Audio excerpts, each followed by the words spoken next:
Bottom of the ninth. Mickey Mantle couldn't breathe. His vision was fading, and the only person who could save him was the man the media had spent all season turning him against, Yankee Stadium. September 1961.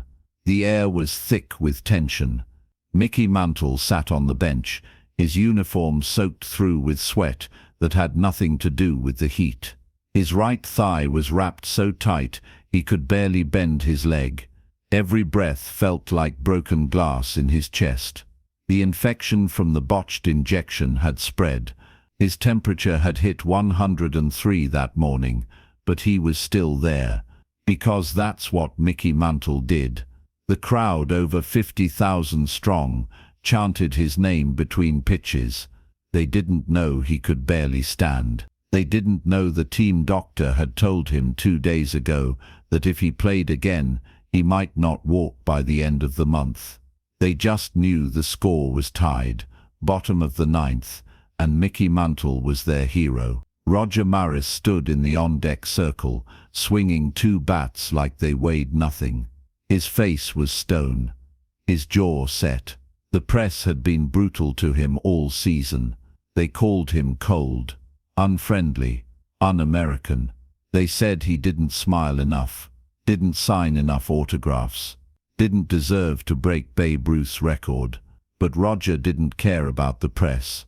He cared about Mickey, and right now Mickey was dying, not on the field, not in front of 50,000 people, but slowly, quietly, in a way only Roger could see. It had started back in June. The 1961 season was supposed to be Mickey's coronation. He was 29 years old, in his prime, and chasing Babe Ruth's single-season home run record. The entire baseball world was watching. This was the moment he'd been building toward since he was a kid in Oklahoma, since his father had trained him to switch hit in the backyard, since he'd arrived in New York as a terrified 19-year-old and been told he was the next Joe DiMaggio. Roger Maris was just supposed to be the supporting act. He'd been traded to the Yankees the year before. Quiet guy, crew cut, from North Dakota. He hit home runs, sure, but nobody thought he'd challenge Mickey. Nobody thought he'd challenge Ruth. But by mid-June, Roger had 27 home runs. Mickey had 25, and the media lost their minds. Suddenly it wasn't Mickey Mantle's chase anymore. It was a race. Mickey versus Roger. The golden boy versus the outsider. America's hero versus the guy who wouldn't play the game off the field. The press picked sides, and Mickey hated it. Not because he was losing, not because Roger was ahead, but because he saw what it was doing to his teammate. He saw the way Roger's hands shook when reporters surrounded his locker. He saw the way Roger stopped eating, stopped sleeping, started losing his hair in clumps from the stress. Mickey had lived under that spotlight his entire career. He knew what it cost, so he made a choice. He became Roger's shield. When the press asked Roger why he didn't smile more, Mickey answered for him. When they asked if Roger felt the pressure, Mickey cracked a joke and changed the subject. When they asked if there was tension between the two sluggers, Mickey threw his arm around Roger's shoulders and said, "We're brothers." And they were. Not by blood, not by choice really, but by circumstance, by necessity, by the weight of 162 games and 60 years of history and a city that demanded perfection. They became inseparable that summer. Roommates on the road, dinner partners, late-night conversation partners when neither could sleep. Mickey taught Roger how to handle New York. Roger taught Mickey how to tune out the noise. For a few months it worked. Then came August. Mickey's leg had been bothering him since spring training. An old injury, a torn tendon in his right thigh that never healed right. The Yankees trainer, Gus Mauch, had a solution, a new injection. Experimental. Something called Novocaine mixed with cortisone. It would numb the pain, Reduce the inflammation. Let Mickey play through it. Mickey said yes. He always said yes. The injection went wrong. The needle wasn't sterile, or the solution was contaminated, or Gus simply missed the mark. Nobody ever knew for sure. What they did know was that by the next morning, Mickey's thigh was swollen to twice its normal size. The skin was hot to the touch. Red. Angry. The team doctor took one look and sent Mickey to the hospital. The infection had gone deep. Abscess. Sepsis risk. They cut into his leg to drain it. No anesthesia. Mickey bit down on a towel and screamed. He missed 2 weeks. When he came back, he wasn't the same. The leg wouldn't heal. Every swing sent fire through his hip. Every step felt like his bone might snap. He stopped hitting home runs. Stopped hitting. Period. His average dropped. His power disappeared. By September, Mickey had 54 home runs. Roger had 58, and the press smelled blood. They wrote that Mickey was choking, that he couldn't handle the pressure, that Roger Maris, the quiet, awkward outsider, was going to beat the great Mickey Mantle and break Babe Ruth's record. Mickey read every word, and it killed him, not because he cared about the record, but because he knew Roger was suffering. He knew Roger was getting death threats in the mail. He knew fans were booing Roger in road games, calling him names, throwing things. And Mickey couldn't stop it, because Mickey couldn't even stand up straight. September 20th. Game 154. The unofficial deadline. Babe Ruth had hit 60 home runs in a 154-game season. Commissioner Ford Frick had ruled that if Roger broke the record after game 154, it would carry an asterisk. Roger had 59 home runs. Mickey had been scratched from the lineup that morning. Too sick. Too weak. The infection had come back. Worse this time. The doctors told him to go home, to rest, to stop trying to be a hero. But Mickey dressed anyway. He sat in the dugout and watched Roger bat 4 times. 4 chances to tie Ruth. 4 chances to avoid the asterisk. Roger hit a double, a single, a fly out, a ground out. No home run. When the game ended, Roger sat in front of his locker and stared at the floor. His face was blank. His hands were shaking. Reporters surrounded him like vultures. Mickey limped over, put his hand on Roger's shoulder, said something nobody else could hear. Roger nodded, and they walked out together. September 26th. Game 159. Mickey hadn't played in 6 days. His fever wouldn't break. His leg was leaking fluid through the bandages. The team doctor had pulled Casey Stengel aside and told him Mickey needed to be hospitalized. Immediately, Casey told Mickey. Mickey refused. "I'll sit in the dugout," he said. "Roger needs me there." Casey didn't argue. Roger had 60 home runs now, tied with Ruth. The pressure was unbearable. Every at-bat felt like the entire country was holding its breath. Every swing carried the weight of history and expectations and hatred and hope. The game started. Mickey sat on the bench, wrapped in a jacket, despite the 80-degree heat. He was shivering. His vision was blurry. He could barely keep his eyes open, but he watched every pitch. Bottom of the 4th. Roger came to bat. The pitcher threw a fastball, high and inside. Roger swung.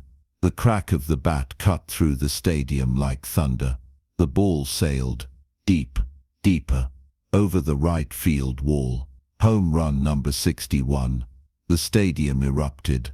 Roger circled the bases with his head down, like he was embarrassed, like he wanted to disappear. When he crossed home plate, his teammates mobbed him. Cameras flashed. The crowd chanted his name. Roger pushed through the crowd, looking for one person, Mickey, but Mickey wasn't there. He was still sitting on the bench, doubled over, barely conscious. Roger saw him first. The celebration was still going on. Teammates were slapping Roger's back. Reporters were trying to shove microphones in his face. The crowd was still on their feet. But Roger's eyes were locked on Mickey. Mickey's face was grey.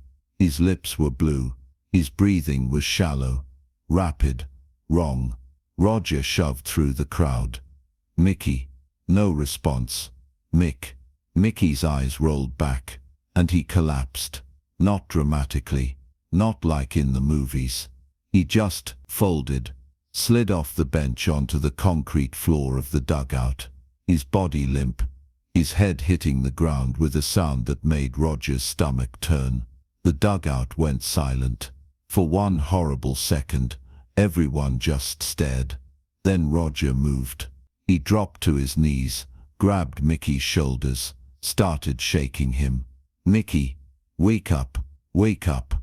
Nothing. Casey Stengel was yelling for the trainer. Teammates were backing away, their faces pale.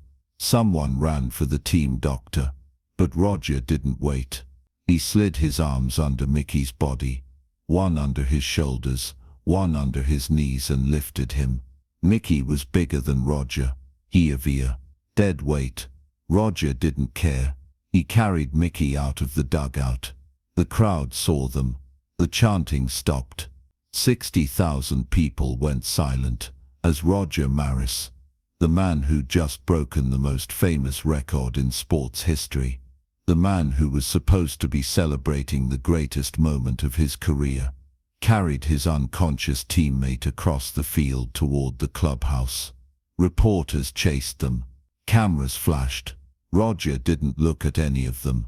He just kept walking. The clubhouse.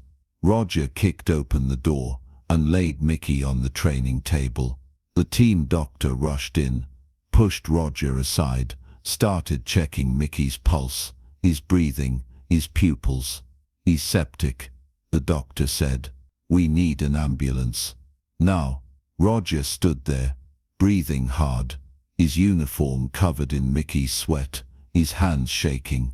Casey Stengel grabbed his shoulder. "Roger, you just broke Babe Ruth's record." Roger didn't react. "Roger, the press wants you. The commissioner's here. They want a statement." Roger looked at Casey. Then he looked at Mickey, still unconscious on the table. "I'm not leaving him. Roger. I said I'm not leaving him." Casey opened his mouth, closed it, nodded, and walked out. Roger pulled a chair next to the table and sat down. He didn't say anything, didn't pray, didn't cry. He just sat there, watching Mickey's chest rise and fall, barely, waiting for the ambulance. Mickey woke up 3 days later. Lenox Hill Hospital, Manhattan. He feared his in his arm, tubes everywhere. The infection had nearly killed him. Another few hours, the doctors said, and he wouldn't have made it. The first person he saw when he opened his eyes was Roger, sitting in a chair by the window, still in his Yankees jacket, unshaven, exhausted. Mickey tried to talk. His throat was too dry. Roger saw him, jumped up, grabbed a cup of water, held it to Mickey's lips. Mickey drank, coughed, tried again. "You broke the record." Roger nodded. "Why aren't you celebrating?" Roger was quiet for a long time. Then he said, "Because you weren't there." Mickey's eyes filled with tears. "Roger, I don't care about the record, Mick. I don't care about Ruth. I don't care about any of it." Roger's voice cracked. "You were dying in that dugout, and I almost missed it. I almost let you die, because I was worried about hitting a stupid baseball over a fence. That's not yes it is." Roger sat back down, put his head in his hands. "They asked me how it felt, breaking the record, and all I could think was, what does any of this matter, if you're not here?" Mickey didn't say anything. He couldn't, because Roger was right.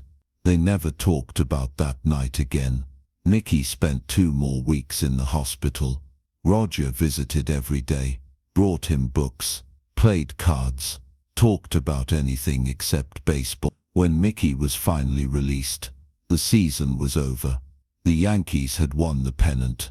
Roger had finished with 61 home runs. Mickey had finished with 54. The press asked if there was tension between them. Mickey laughed.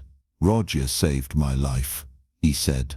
"The record's his. He earned it. And I couldn't be happier for him." The press asked Roger how he felt about the asterisk. Roger shrugged. "Doesn't matter. Mickey's alive. That's all I care about." They played together for a few more years after that. Won another World Series. Watched each other's backs. The media never understood their friendship. Never understood how two men could compete for the same glory and still love each other. But Mickey and Roger understood. Because glory doesn't mean anything when your brother is lying unconscious on the ground, and records don't matter when the only person you want to celebrate with can't stand up. Years later, long after they'd both retired, a reporter asked Mickey about the 1961 season. "Do you regret not breaking the record?" the reporter asked. Mickey smiled. "I regret a lot of things," he said, "but that's not one of them." "Why not?" Mickey thought about it. "Because I learned something that year. Something more important than any record." "What's that?" "That the best thing you can be in this life isn't the strongest, or the fastest, or the most famous." Mickey paused. "The best thing you can be is the guy who shows up when someone needs you, even when the whole world is watching, even when you have every reason to walk away." He looked out the window. "Roger did that for me, and I'll never forget it." The reporter scribbled notes, then asked one more question. "Do you think Roger felt the same way?" Mickey didn't hesitate. "I know he did. Because when I woke up in that hospital, the first thing he said to me was, 'I should have carried you off sooner.'" Mickey laughed, but his eyes were wet. That's who Roger was. That's who he'll always be. Roger Maris passed away in 1985. Mickey spoke at his funeral. He told the story of September 26, 1961, the day Roger broke Babe Ruth's record, the day he carried Mickey out of the dugout, the day he chose his brother over glory. When Mickey finished, the room was silent. Then someone started clapping, then another, then everyone. Not for the home runs, not for the record, but for the man who knew what really mattered, and did it anyway.